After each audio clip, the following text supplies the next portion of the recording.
मूलधन किसी का कितना है 10,000 रुपए है, दर जो है 10% है, समय जो है 3 वर्ष है ना, P into R into T, P R T पता होना चाहिए। चक्रवृद्धि ब्याज मिश्र धन पहले निकालना है, अमाउंट जिसको बोलते हैं, इसका फॉर्मूला होता है P 1 प्लस R बटे 100 और यहाँ पर N कर देंगे, N मतलब समय के बारे में बताता है। मूलधन कितना है 10,000, यहाँ 10,000 लिख दे।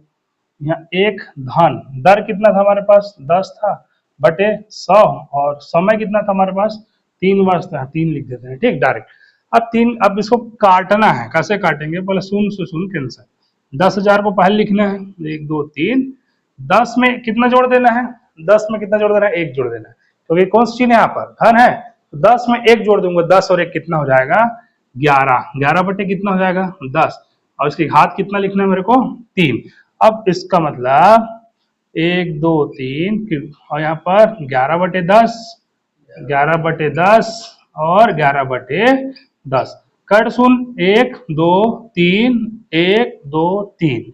अब क्या क्या बचा ऊपर में मेरे पास, ऊपर में बचा 10, ये सब को गुणा करेंगे ना, 1 3 3 1 आएगा, सब गुणा करेंगे, 11 में 11 में 121, 121 से गुणा करेंगे तो कितना 1 3 3 1, या 11 का घन कर दूंगा तो 1 3 3 1। अब इन दोनों गुणा कर दो तो अमाउंट कितना निकल गया 1331 और कितना आ गया, ये अमाउंट आ गया, ठीक। CI निकालना है, क्या निकालना है, कंपाउंड इंटरेस्ट, इंग्लिश में बोलते हैं कंपाउंड इंटरेस्ट और हिंदी में बोलते हैं चक्रवृद्धि ब्याज। चक्रवृद्धि ब्याज निकालने के लिए मिश्र धन का अमाउंट को किससे, मूलधन से हटाना है। अमाउंट मतलब ये जो आया अमाउंट आया उसको मैं प्रिंसिपल से घटा दूंगा, मेरा फाइनल आंसर आ जाएगा। दो फार्मूला इसके लगेंगे, ये जो क्लास 7th 8th वाले हैं हम लोग उसको ऐसा बताते हैं, दोनों तरीका जानो, एक तो ये फार्मूला लगेगा, दूसरा मेरे को यही दो ही फार्मूला लगेगा और इसी फार्मूला से पूरा चक्रवृद्धि ब्याज में पूरा इसी फार्मूला बनाऊंगा।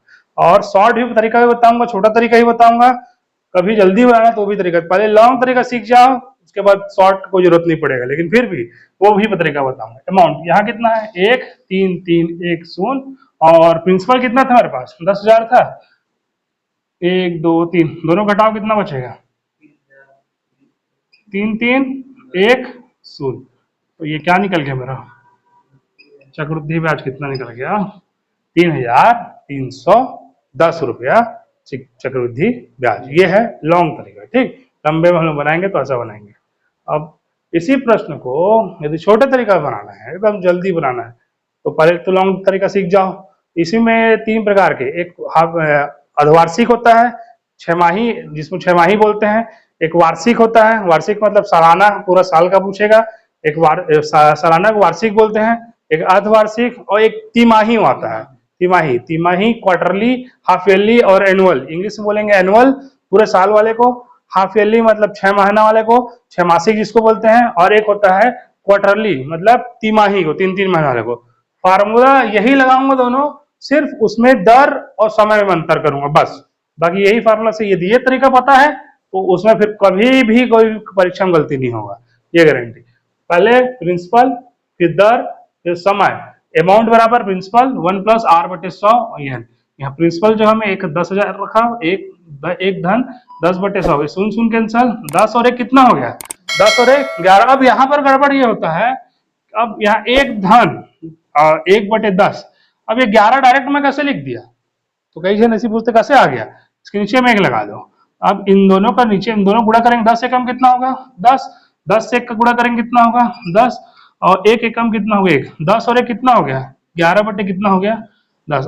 उससे अच्छा डायरेक्ट में क्या किया, 10 और 1 कितना हो गया 11, 11 बटे कितना हो गया 10। छोटे बच्चे लोगों को पढ़ाना होगा तो ऐसे पढ़ाऊंगा, अब तुम लोग को ये नहीं पढ़ाना है, तुम लोग जानते हो 10 और 1 कितना 11, 11 बटे, यदि माइनस का चिन्ह रहता तो वो हटा देता, तो बढ़ते क्रम घटते क्रम दूसरे प्रश्न देखेंगे।